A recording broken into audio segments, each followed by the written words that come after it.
I stood next to the heat lamp like a valet on break, watching people I didn't invite toast my father like he invented granite. Caterers flew around with trays of crab puffs and top-shelf scotch, saxophone in the corner. Nadine loves staging things like movie scenes. My name's Reed Young. I'm 57 now, but I was 29 when this mess kicked off in Denver. That night, my dad Warren turned 61, and I showed up like I always did, polite, useful, quiet. I wasn't there to make a statement. I was there to keep things from falling apart. Quick note, before listening, share which city or country you're watching from. And let's continue. I'd paid for most of the party and Nadine knew it. She pretended otherwise. She called it family contributions. That's how she softened theft. The guests were mostly my dad's work people, old clients, some society fluff Nadine chased like it gave her air. 53 names by my count. I kept to the edges like always. My dad liked telling people I handled information technology support at his company. That version made him generous and me forgettable. I never corrected him because correcting him in public meant lectures about gratitude and legacy. But this party wasn't just about legacy. Nadine had spent weeks trying to guilt me into signing over part of my equity in Alder and Forge, my company, to Merritt, her daughter. Just paper value, she said, like a few million was pocket lint. Merritt stood behind her smiling like she'd earned something. I told them no, calm, controlled. I'm not signing that, and nothing else. That didn't sit right. Nadine used guilt like a scalpel, always aiming for the part of you that still wanted to be accepted. My dad didn't even ask why. He backed her like it was reflex. So there we were, in front of everyone. Nadine called me up like I was late for a school assembly. My dad puffed up and used his boss voice. Reed's been disrespectful, selfish, he said. Then the kicker, he laughed and treated it like a joke, like he could ground a grown man with an audience watching. The crowd laughed. A few awkward coughs, glasses clinked. Some people looked down. Esme Carver didn't.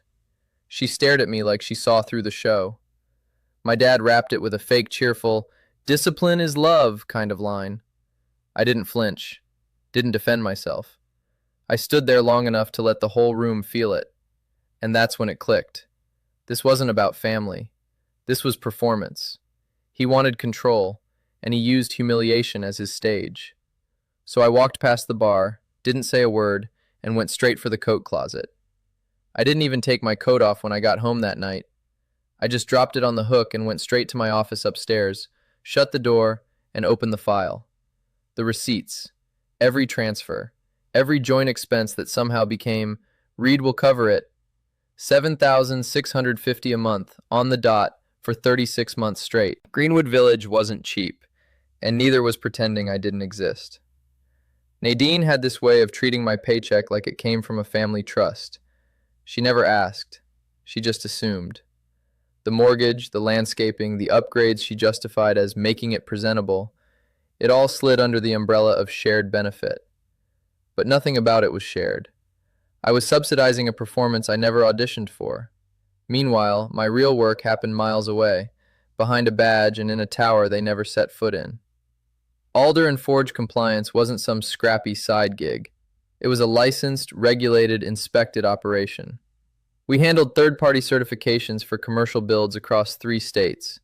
If someone's project needed to pass a structural audit or environmental threshold, we made sure the box got checked and the risk got managed. The stakes were real. The clients were real. The value was real. But not at home. At home, my wins got shaved down and folded into the family narrative. If we landed a new municipal contract, Nadine told people it was thanks to Merritt's network. If our name hit the industry newsletter, my dad said it proved our family was built for business. Nobody said my name, not unless something went wrong. The worst part? I let them. I let them shrink me down because pushing back wasn't worth the scene. My dad could dish out praise in public, but the moment I corrected him, the tone changed. It became about loyalty, about not embarrassing him, about being part of the team. His company, Young Heritage Fixtures, sold premium lobbies and office interiors. Custom woodwork, marble accents, all the stuff that made mid-tier hotels look expensive. He sold the story harder than the product. Legacy, craftsmanship, family run. He introduced me as his information technology guy, like I was rebooting routers between meetings. Never mind that I'd pulled him out of 2 compliant shutdowns by cleaning up his paperwork before the inspectors showed. Merritt didn't lift a finger for any of it, but she got center stage. One week she was a branding consultant. Then it was social impact strategist. Last time I checked, she was launching a platform, whatever that meant. Every pivot came with new headshots and new bills. Nadine called it supporting ambition. I called it using someone else's runway. None of them ever asked why I worked weekends, why I parked in a private garage by Republic Plaza, why I had a corner office with keycard-only access. The ignorance wasn't an accident. It kept their story neat. Merritt could be the future.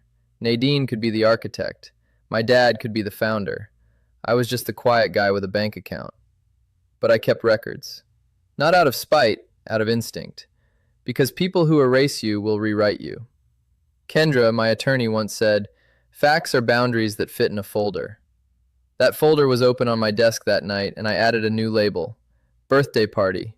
Public discipline. Then I turned on the recorder app, pressed the red circle, and said the date out loud. 2 mornings before the party, I walked into the kitchen, half awake, and Nadine slid a folder beside my coffee like it was the breakfast special. Clean papers, neatly clipped, signature lines marked. She didn't look up from her phone when she said, "Just a simple equity shift, symbolic more than anything." I flipped it open. It wasn't simple. It wasn't symbolic. It was a legal transfer of ownership, part of my Alder and Forge stake into Merritt's name. Not a suggestion, not a proposal, already drafted and time-stamped. Her tone was light, but her eyes were tracking every breath I took. "Just for optics," she said. "Merritt needs skin in the game to be taken seriously." I didn't answer right away. That pause, that's what lit the fuse. My dad came in, rubbing his jaw like he was walking into a boardroom. Nadine didn't even give him time to settle. She repeated the line about optics, about legitimacy, about how a symbolic stake would show the business world Merritt had real backing. My dad nodded before she finished. Not one question about the ownership I built. Not 1 second of hesitation. He said, "How fast can it be done?" I looked at him. "You don't want to know what this cost me?" He waved it off. "It's family, Reed. These things circle back." Merritt walked in then, in full performance mode like she was arriving for a panel. She gave me this fake surprised face and said, "Are we seriously doing this? I thought we already agreed." "No, you agreed. I never signed anything," I said. She looked wounded, then indignant. "I'm not asking for charity. I'm asking for a platform to launch the next phase. And I'm not giving away the company I helped build so you can accessorize it." That's when I saw it. This wasn't about recognition. It was about access. My name opened doors in that industry. The moment she held shares, even paper ones, she'd start using that access like it came from effort. She didn't need ownership. She needed the illusion of authority. I didn't accuse anyone. I just took the papers straight to Kendra. She didn't blink. She flagged a voting clause hidden 3 pages deep. If I had signed, Merritt would have had proxy rights on certain decisions. No need for follow-up, no override. It wasn't symbolic, it was a power grab. Kendra closed the file and said, "This isn't family support, it's extraction." That night, Caleb dropped by like it was coincidence. He sat on the porch and gave me the whole gentle routine. Soft voice, dad's wishes, keep the peace. Then he said it. "You know your mom would have wanted you to share." That was a low move. My mom wasn't a prop. She'd been dead 11 years and Caleb barely knew her. But he knew how to use her name like a mirror, turn it toward me like I was the one lacking compassion. I didn't rise to it. I let him talk, let him try. But while he spoke, I reached into my pocket and clicked record on my phone. Kendra's words echoed clear. "Document everything. No more private conversations." The morning of the party, Nadine acted like a director on opening night. She wore a headset, no joke, and marched through the kitchen giving orders. The catering staff barely looked up. They knew better. Marla was already in full volume, telling anyone who'd listen that poor Nadine was dealing with my attitude. Blaine stood nearby, nodding like a bobblehead, switching alliances based on who had the champagne tray. Merritt floated through the place like it was her event. She wore this shimmering dress that screamed, "Look at me," and everyone did. My dad stood by the fireplace in a fresh suit, smiling like it was his campaign launch. Every compliment stuck to him like stickers on a school binder. I stayed by the hallway, back near the thermostat, counting the minutes until I could leave without it making a scene. But Nadine had other plans. "Reed, honey, come here for a second," she called, real sweet, like this was just a warm family gathering and not a setup. Her voice carried. People turned. She waved me toward the center of the room, one hand holding a champagne glass, the other holding the folder. I walked in slow, already knowing. She said, loud enough for the guests to catch every word, "We're so proud of how the kids support each other. Merritt is launching her next big move, and Reed has generously agreed to help." She lifted the folder like it was a fundraising pledge, not a share transfer. "I'm not signing anything," I said. Calm, clear, no anger, just fact. The room went stiff, like someone yanked the needle off the record. My dad's jaw tightened. Merritt's eyes darted. Marla gasped, all fake shock like I'd cursed out a priest. Then Merritt jumped in, talking fast, saying I was being difficult for no reason. My dad barked, "What is wrong with you?" I didn't raise my voice. "I told you before, this is my company, my stake, my responsibility. I'm not giving it away for optics." That's when my dad turned it up. He looked at the room like they were a jury and said I was confused, overreacting, that I'd been under stress. Then he gave the final blow. "Reed's grounded. He's not leaving this house until he apologizes to Nadine." They laughed. The crowd. Real chuckles. Like it was just a quirky family moment. Because that's easier than admitting you're watching a grown man get controlled like a misbehaving kid. I didn't fight. Didn't argue. I nodded once, turned, and walked. Through the kitchen, staff eyes down, out the side door, around to the garage. Inside, I dropped my key on the entry table, left a note, nothing flowery, just, "I respect your decision. This is mine." I backed out of the driveway, didn't look up. The house glowed in rented lights. It looked impressive from the street, all funded by family. The condo was quiet in a way that felt earned. 2 bedrooms, steel appliances, private elevator access, nothing showy. I'd bought it 6 years earlier with funds Nadine never knew I pulled from a bonus round. When I walked in that night, I locked the door, dropped my phone in a drawer, and poured a drink. No drama, no pacing, just silence and a stiff pour. Saturday morning, my phone blew up. I let it. I didn't answer a single call. Kendra did. She picked up for exactly one number, my dad's office line, and said, "All communication goes through counsel now." That's when he asked her if I was unstable. She said without flinching, "Be careful with those statements when contracts and security footage exist." She hung up before he could respond. For the rest of the weekend, I moved through everything like I was prepping for an audit, not a meltdown. I logged the voicemails. I saved every text. My dad started aggressive, "Get over it," and ended shaky. "We can fix this." Nadine's tone went syrupy and fake concerned. Merritt tried to play it cool. "We're adults, Reed. We can talk." That was rich coming from someone who tried to sneak off with my equity. Caleb tried again, too. "You'll regret turning your back on your family." I didn't respond. I just saved it all. That Sunday around noon, Dorian Kessler called. He didn't waste time. "Are you available Monday afternoon?" "Yes." "Clause 7.3 is going to be tested." That was it. Not a pep talk. A heads up. He'd taught me back at CU Boulder, and he didn't believe in sugarcoating. I hung up, backed up my files, and made sure my badge and laptop were clean and labeled. Here's what I didn't see firsthand. My dad scrambling. Juno forwarded me a string of emails from our shared compliance inbox, mostly back and forth between project managers and Meridian Crest's legal team. Portia Harlan, their chief counsel, kept asking one question. Who is the authorized director of compliance? My dad kept dancing around it. Nadine told people I'd come to my senses. They were bluffing with nothing in their hand. 2 years earlier, I had pushed hard for Clause 7.3. It was my line in the sand. No project under Alder and Forge could pass Meridian's compliance step without my direct personal sign-off. Not just a job title, a legal, traceable, dated signature. People said it sounded paranoid. I said it was protection. By Sunday night, Juno had my materials prepped. Badge, audit file, full procedural logs. Kendra had certified copies ready with timestamps. My place smelled like takeout and printer ink. Lark sat beside me on the couch, calm, legs tucked under her, scrolling on her tablet like it was just another weekend. "You don't owe anyone your dignity," she said. She didn't mean it as comfort. She meant it as instruction. I slept that night with my laptop charging on the nightstand and a printed copy of the oversight agreement in my bag. I didn't feel proud or angry. I felt ready. Monday was coming fast. I got to the Crescent Grand just before 1:30. Dorian's office had booked it clean. A glass ballroom with downtown Denver's skyline behind the stage and enough media gear set up to live stream a launch to Mars. I didn't come through the front entrance. I took the service corridor, past trays of catered shrimp and stage crew fiddling with cables. This wasn't about optics. It was about leverage. I stood just inside the side door and scanned the room. About 240 people. Industry folks, board members, press, a few politicians who liked free airtime.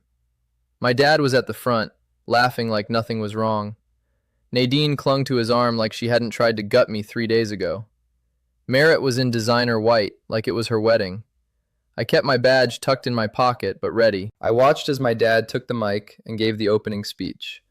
Legacy, partnership, growth. He loved applause. He did that thing with his hands like he was brushing off modesty, but he soaked it in. Then came the pen flourish, his favorite move. He reached for the paperwork and did the big signature like he was sealing a billion-dollar deal on his own. Merritt was right behind him, hands clasped, chin up, like she'd earned a single thing on that table. Quinn Farrow, from Denver Business Weekly, stood near the camera pit with her phone in one hand and her eyes glued to every twitch on stage. She didn't blink when the fake smiles were flashing. She waited for cracks. Then Dorian walked in. He didn't wave, didn't nod, just moved straight to the front with Portia Harlan, Meridian Crest's chief counsel, right beside him. Portia carried the folder like it was a formality, but I knew better. Dorian shook my dad's hand, looked him square in the eye, then shifted to the documents. The MC started into the boilerplate. Applause. Historic moment. Strategic alignment. I heard none of it. I just waited for Portia's cue. My dad signed his part, handed the pen off, and leaned back like the job was done. Portia raised her hand. "We need Clause 7.3 compliance verification before execution," she said into the mic. Silence. Sharp and absolute. My dad chuckled like she was joking. "It's handled," he said. "Our team has everything ready." Portia didn't even blink. "It is not handled. That clause requires the signature of the authorized director of compliance. That individual is Reed Young." Then she waited. Let the room hear it. Let it sink. That's when I stepped forward. No speech, no stomping. I clipped my badge on, walked straight up to the table, and shook Dorian's hand. Portia looked at me and gave the slightest nod. "Documents ready?" "Right here." My dad turned and saw me for the first time. He went pale fast, like blood just quit his body. I didn't say a word to him. I didn't need to. Later, Juno told me Esme Carver had texted Quinn a clip from the party, my dad grounding me like a teenager. Quinn was already typing her lead. When the man you tried to erase becomes the only signature that matters. Nadine stepped forward before my dad could get a word out. She kept her smile wide, but her tone was cracked at the edges. "There's been a little mix-up," she said, reaching her hand toward me like I was supposed to play along. "Reed, sweetheart, just come up here and we'll clarify this." I didn't move. I looked straight at the table. Portia opened the folder with the kind of calm that shuts people up. She slid the agreement toward the mic and tapped Clause 7.3 with a single finger. She didn't explain it for me. She read it aloud for the room. All Meridian Crest compliance certifications require direct execution by the named Director of Compliance. No substitutes permitted. Then she looked to me. My dad found his voice. "This deal is everything," he said. "We've already allocated resources. This isn't the time for technicalities. You know how important this is for the family." That word, family. He said it like it should melt the rules, like it was supposed to unlock me. I didn't shout. I didn't stall. I said, "I'll consider it under written conditions." The room shifted. Not a gasp, but a stillness. Even the cameramen paused. I opened my folder and laid it out, page by page. 1. You state publicly that I am not information technology support. You admit you misrepresented my role. He blinked, but I moved on. 2. You sign a no coercion agreement. No demands for equity, no threats, no using housing or image as pressure. Nadine crossed her arms. Merritt's lip curled. I kept going. 3. You repay the expenses I've documented from the last 3 years, only the ones that weren't agreed upon. My dad opened his mouth, but I cut him off. 4. Nadine and Merritt sign a binding agreement that they will not contact my staff, my partners, or any of my clients ever again. Merritt let out a bitter laugh. You're ruining everything because of pride. I looked at her. No, I'm protecting what I built. My dad tried to play mediator. We can work out parts of that. Portia raised her mic. Will you agree to the terms, Mr. Young? Yes or no? He hesitated. Then Nadine put her hand on his arm. That's all it took. He didn't say no, but he didn't say yes. I nodded once, picked up the pen from the table, and slid it back toward Portia. Then I declined. The room went still, like it didn't know what to do with itself. My dad swayed.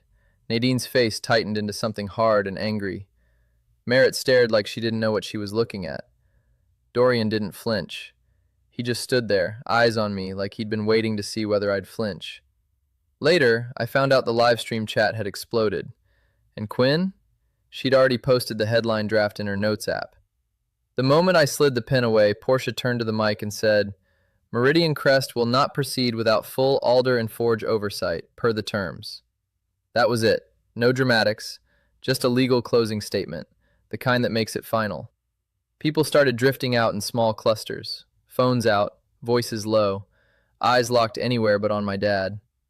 That room had walked in to celebrate a deal. Now they were watching a reputation bleed out on high-end carpet. Quinn Farrow didn't wait. She cut across the room and blocked my dad's exit near the refreshment table.